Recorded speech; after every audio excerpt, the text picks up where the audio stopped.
The day of the school open house.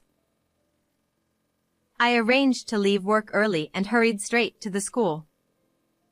Outside, the heat was unbearable, and sweat was pouring down like a waterfall, but thanks to leaving work early, I managed to arrive just in time before it started.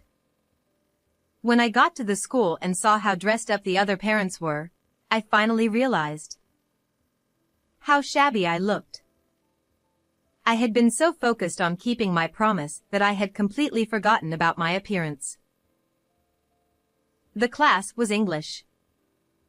The assignment was to read aloud the essays that had been given as summer vacation homework.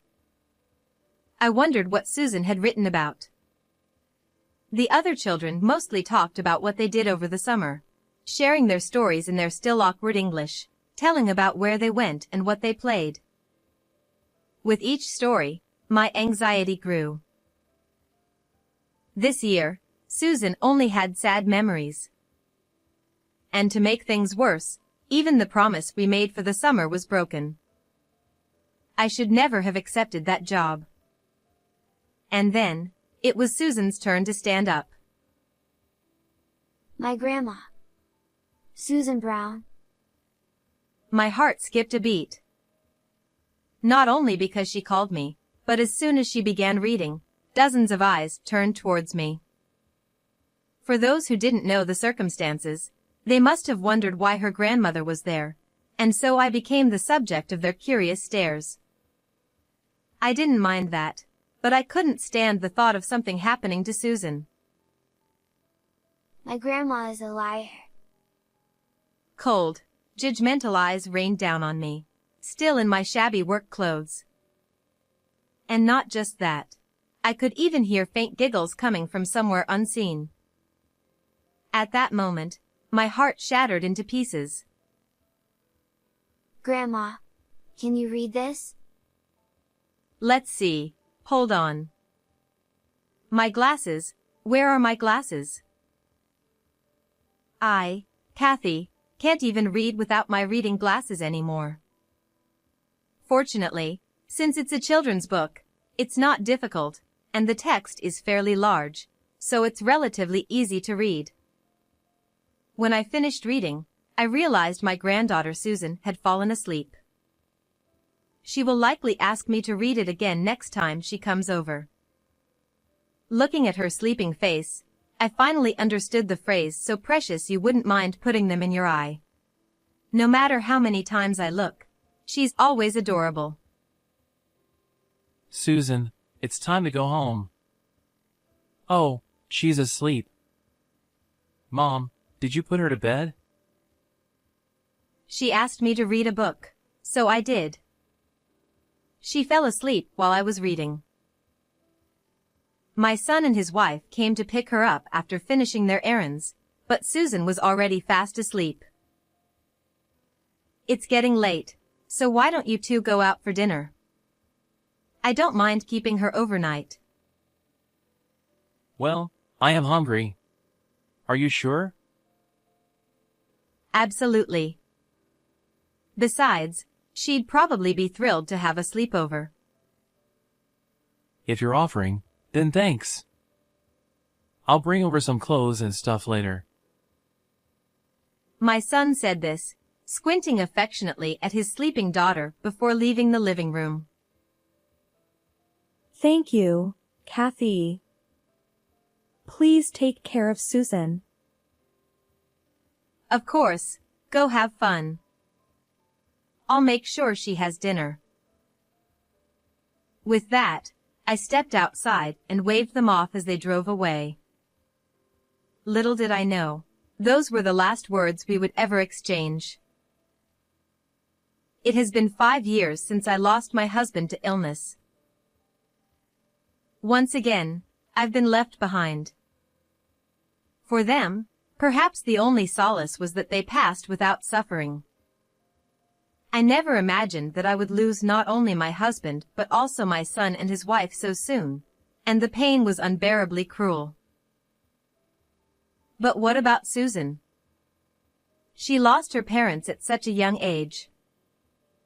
The situation Susan has been left in is far more tragic than my own, as I was only meant to live out my remaining years. I must do whatever it takes to protect Susan. Therefore, from this moment on, my remaining years will return to being a life. I made that vow as I stood before the bodies of my son and his wife. Reality, and society at large, can be so heartless, especially when it comes to financial matters, which are far tighter than necessary. I hadn't been completely unaware of it before, but now, faced with the task of raising a child again at my age, the weight of that realization pressed down on me. If things continue as they are, I fear it won't be long before I hit the bottom. I've always worked, and I have some savings, but that alone won't cover all the expenses for the two of us, including school fees. Right now, I need to stay close to Susan and support her. But once things settle down, I will need to take on more work. It will make Susan feel lonely, but if everything falls apart, it will all be for nothing. I feel heartbroken when I think of how this will affect her, but there's no other choice. A few days after the memorial service, which we held with many friends in attendance. Of course, Susan's emotional wounds hadn't healed, but in order to protect her future, I knew I had to act sooner rather than later. For that, I needed Susan's cooperation as well. Susan, Grandma is thinking of taking on more work. That means you'll have to spend a bit more time at home alone. Will you be okay? Yeah, I'll be fine. I see. Thank you.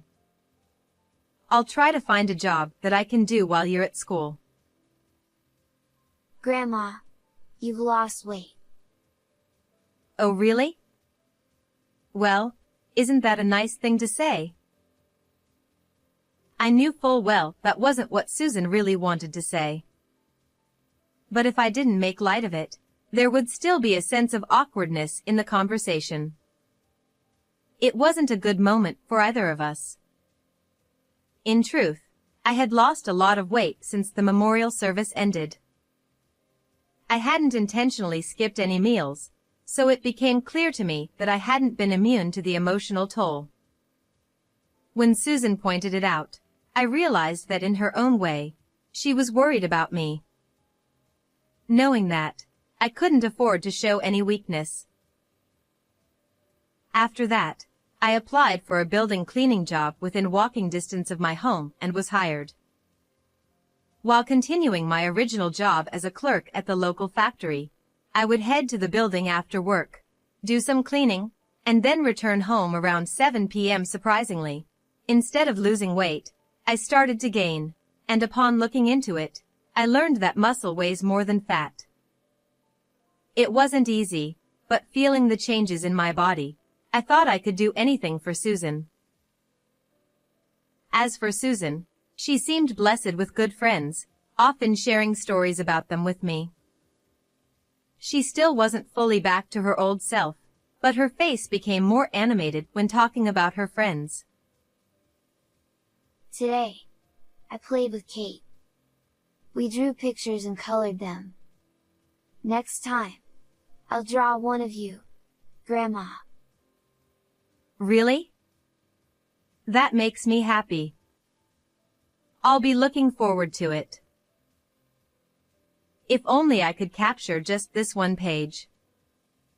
How wonderful it would have been, a simple and beautiful scene of a grandmother and her granddaughter sharing a quiet moment of happiness. Behind that, however, lay countless scars, with more sure to come in the future. For instance, when Susan asks, "I want this," or "I want to take lessons," it may be difficult to grant those wishes. It will hurt me to refuse, but as a child at an age prone to selfishness, she might resent me.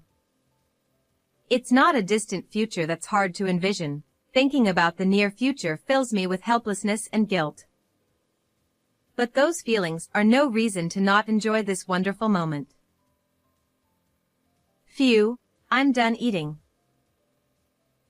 Wait, Grandma. You've barely touched your food. I've gained weight recently. My weight's gone up. So, I'm on a diet. If a bit of my hunger and a small lie can ensure that Susan grows up physically healthy, then it's a small price to pay. And besides, part of that lie is true. Susan didn't comment on my words. The air conditioner in the office at the factory seemed to be wearing out, as the cool air was weak. It was hard to bear on this hot midsummer day, with summer vacation just around the corner. When I later went to the building for cleaning, it was the opposite, very cool inside. Though the building wasn't particularly new, thanks to the senior staff and contractors, most of the equipment was well maintained. Still, it's physical labor. The air conditioning only helps with mild heat, and the more I moved, the more I sweated. But when I returned home, Susan would be waiting for me. That thought alone made sweating feel worthwhile. When I got home that day, Susan was waiting outside the front door. "What are you doing out here?" "I told you to stay inside because it's hot." I thought you'd be coming home around now, so I came out to wait for you. The door was properly closed. When I stepped inside, sure enough, the air conditioner was on. "All right, but why did you wait outside in this heat?" Look. Susan, with a slightly proud expression, unfolded a large piece of paper she was holding. I couldn't make out the fine print, but in the top right corner, I saw a big red 100. I got a 100 on my test. That's amazing. You worked really hard. I had never once told her to get good grades or even to study. There was neither time to say it, nor the inclination to do so. Whether that was a good thing or not, I didn't know, but at least Susan had pursued her studies of her own volition and proudly achieved this result. Most importantly, when I praised her, Susan smiled. It was the first time I had seen that familiar smile since that day. Though it was a bit late, I decided we should celebrate by going out for dinner. Granted, the most I could afford was a modest restaurant nearby, but it was still a treat. "How's the food, Susan? Is it good?" Yeah, it's delicious. Susan had chosen spaghetti with meat sauce. She was no longer at the age for a kid's meal, but she was still just a child, with a little bit of sauce smudged around her mouth. Though her smile had faded, her usual heavy, clouded expression was gone. That alone made me indescribably happy. Then, suddenly, I had an idea. "Susan, why don't we go to an amusement park next time?" It was really just a spontaneous thought, but Susan, in her own way, had made me genuinely happy today. Now, it was my turn to return the favor. Thanks to all my hard work, I had saved up just enough to afford a day out. Really? But, are you sure? If Grandma says it's fine, it's fine. Or, do you not want to go? I could always go by myself. No, I want to go. But... Then it's settled. We'll decide when to go later. Okay. Perhaps she still felt hesitant. Under normal circumstances, a child her age would jump at the chance to go to an amusement park. But our family has circumstances, and even as young as she is, Susan seems keenly aware of them. We don't have the luxury to be carefree, but we aren't so desperate that we can't even take a rare day off. understanding that difference might be difficult for her, so I'll need to show it through my actions. You've got sauce on your mouth. As summer vacation progressed, 2 days before the promised day, I received a rare phone call. Hello? It was my supervisor from the building cleaning job, Beth. Oh, hi, Kathy? Sorry to call so late. Do you have a moment? Yes, is something wrong? Apparently, this afternoon, there was a small accident during cleaning, and one of the senior cleaning staff had injured his head. Since the injury was to his head, they were taking extra precautions and had given that person some time off, but now someone needed to cover their shifts. I'm filling in tomorrow, but Kathy, could you take the day after tomorrow? I almost instinctively replied, sure, but I stopped myself just in time. The day after tomorrow. This was the day I had promised to take Susan out. What should I do? Emotionally, I felt I should refuse because I had a prior commitment. On the other hand, morally, I felt that since my boss had been flexible with my schedule, I should help out. Give me a moment to check, I said. After a few agonizing seconds, I finally broached the subject with a heavy heart. Susan, I'm sorry. I got asked to work the day after tomorrow. Would it be okay if? It's fine. I'm not a little kid anymore. Besides, I already had pasta. Her expressionless response squeezed my heart. I'm sorry. I promise we'll go somewhere even bigger next time. Okay. I told myself, this is for Susan's sake, to protect her. If I didn't, my heart would collapse under the weight of guilt. In the end, I never found the time to take her to the amusement park, and summer vacation came to a close. Susan never said anything about it, and she still talked to me like usual, but I knew there had to be some lingering resentment in her heart. One day, after several uneasy days had passed. Open house? Yes. This Friday. I want you to come. After what happened last time, I couldn't easily make a promise. But this time, I felt that I had to make a promise and keep it. All right. This time, I promise I'll be there. Yes, no matter what. The day of the open house. I managed to arrange to leave work early, and I hurried straight to the school. The heat outside was unbearable, with sweat pouring down like a waterfall, but thanks to leaving early, I just barely made it in time before the class began. When I arrived at the school and saw how well-dressed the other parents were, I finally realized how shabby I looked. I had been so focused on keeping my promise that I completely forgot about my appearance.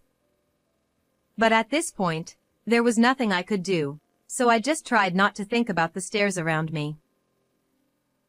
The class was English. The assignment was to read aloud essays that had apparently been given as summer vacation homework. I wondered what Susan had written about. The bell rang, and the children, who had been chatting noisily, quietly took their seats. The other kids mostly talked about their summer experiences, telling stories in their still awkward English about where they went and what they played. Each time I listened, my anxiety grew. This year, Susan only had sad memories. And to make matters worse, I had broken our summer promise. I shouldn't have taken on that extra work. Then, finally, it was Susan's turn to stand. My grandma. Susan Brown. My heart skipped a beat. Not only because she mentioned me, but because as soon as she began reading, dozens of eyes turned toward me. For those who didn't know our situation, they must have been wondering why her grandmother was here, and so I became the target of their curious stares. I wasn't bothered, but I couldn't bear the thought of anything happening to Susan because of this. My grandma is a liar. The unexpected words from her mouth pierced me like a knife. As I suspected, Susan must have been holding a grudge, even if she didn't show it. I was the only person in the room who could be described as grandma, and I felt cold, judgmental stares raining down on me in my shabby work clothes. Not only that, but I even heard faint giggles from unseen sources, and at that moment, my heart shattered. I hunched down, slipping past the other parents, and left the classroom. There were still a few parents in the hallway, but it was better than being in the classroom. Susan, louder than the other children, continued reading her essay. Because of her volume, I could still hear every word, even from the hallway. Grandma lies a lot for my sake. She pretends she's full and gives me her food, even when she's not. She says she's dieting, even though she's already thin. She says it's not hard, even though it is. Her words weren't critical like I had feared. I hate it when Grandma holds off on buying nice clothes for herself. I hate it when she apologizes for not being able to buy me new clothes. I hate it when she keeps apologizing for not taking me to the amusement park. I hate it when she lies and sacrifices so much for me. But I love my grandma very much. It turned out that all my worries were unfounded. I thought she had every right to criticize me, but instead, Susan had been genuinely concerned about me. I couldn't help but press my hand to my eyes as tears welled up. I want my grandma to stay healthy and happy for a long time. When Susan finished reading, the classroom erupted in applause, far louder than anything that had come before.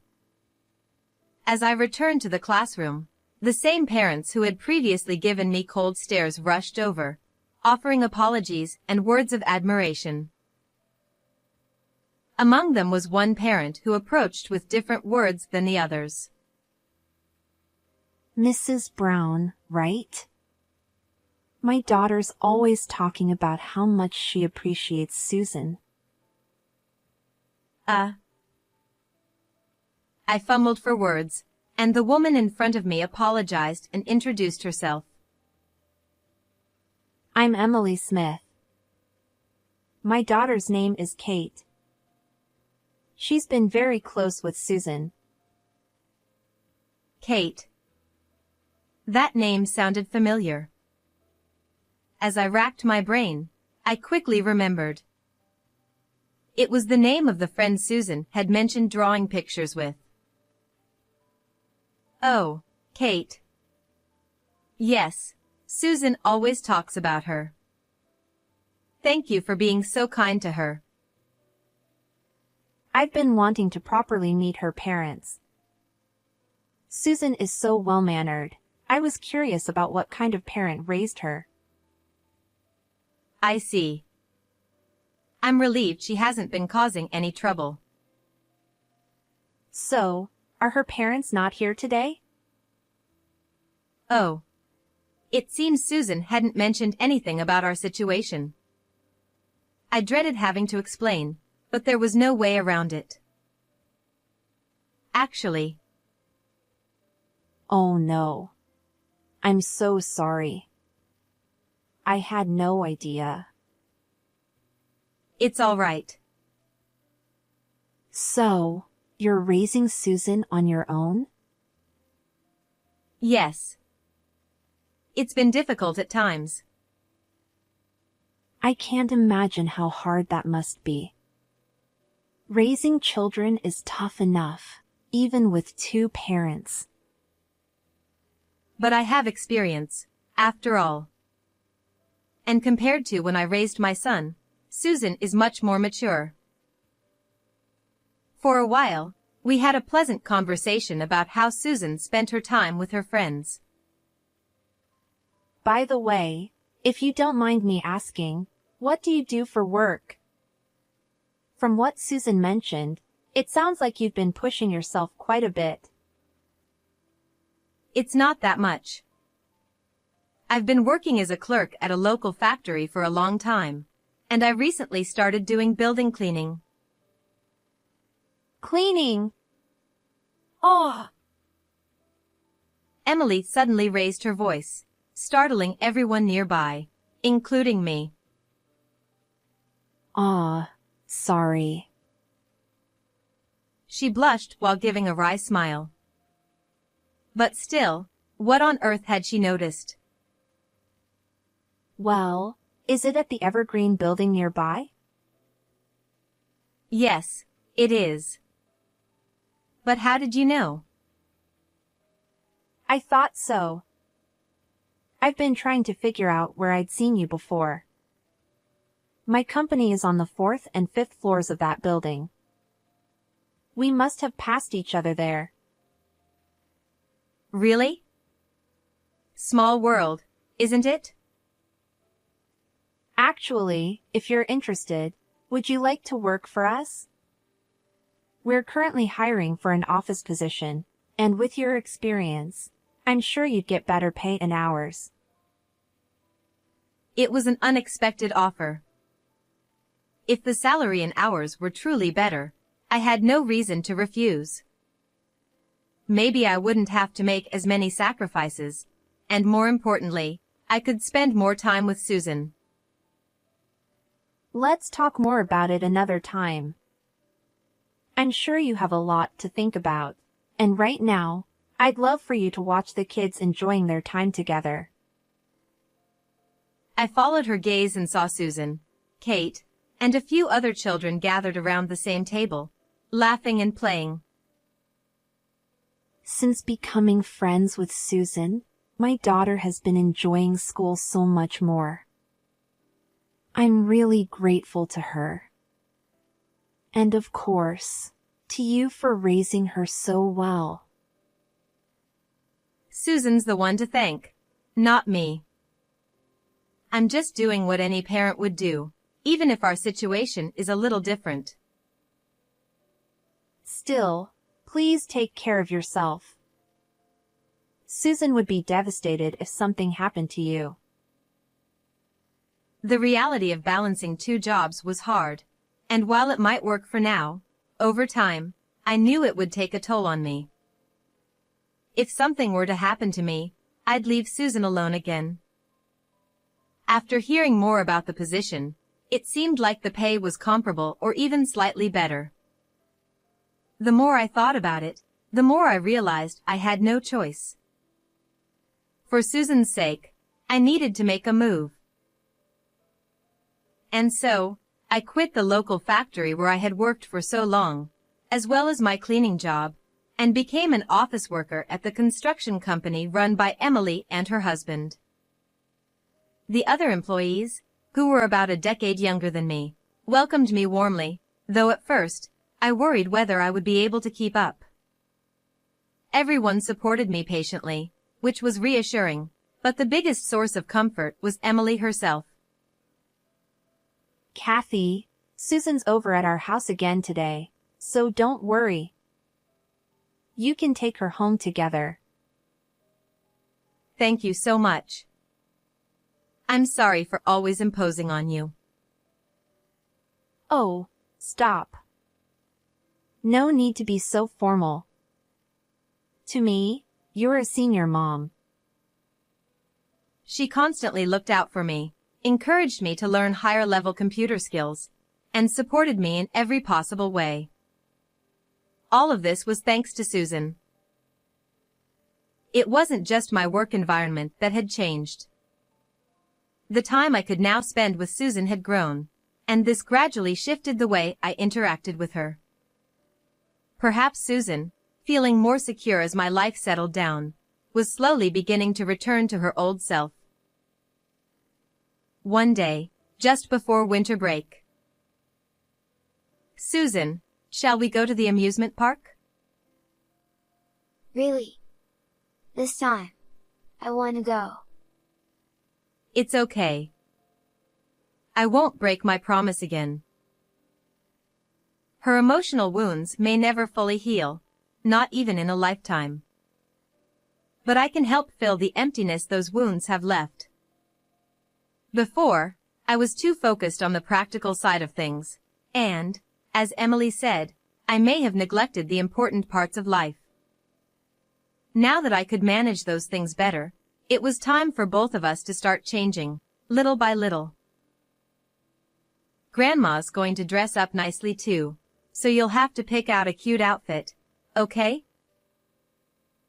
Yeah. 9 years have passed since then, and today, Susan graduated from high school. She's heading to a state university. Over the past 9 years, I worked tirelessly as an office worker at the company run by Emily and her husband, and now, we've made it to the point where Susan can enter the university of her choice. Susan herself worked hard, balancing her part-time job and intense studying, and she successfully passed the entrance exam. Last month, we both celebrated with great joy. The depth of emotion fills my heart. Grandma, thank you. What are you talking about? This is the result of your own hard work. No, that's not what I mean.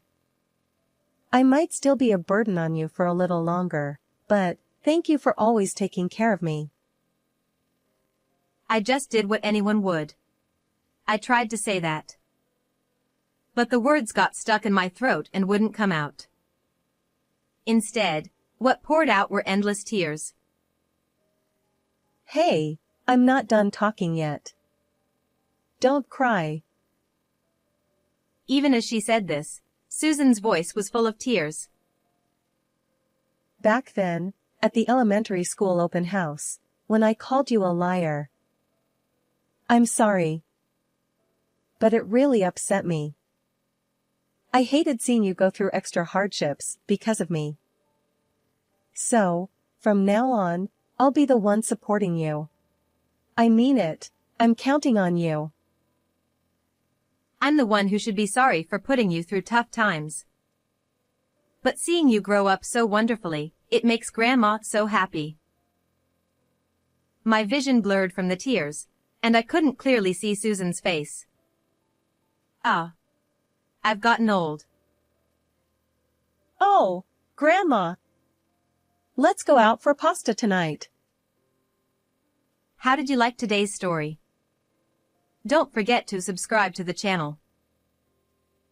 See you in the next video.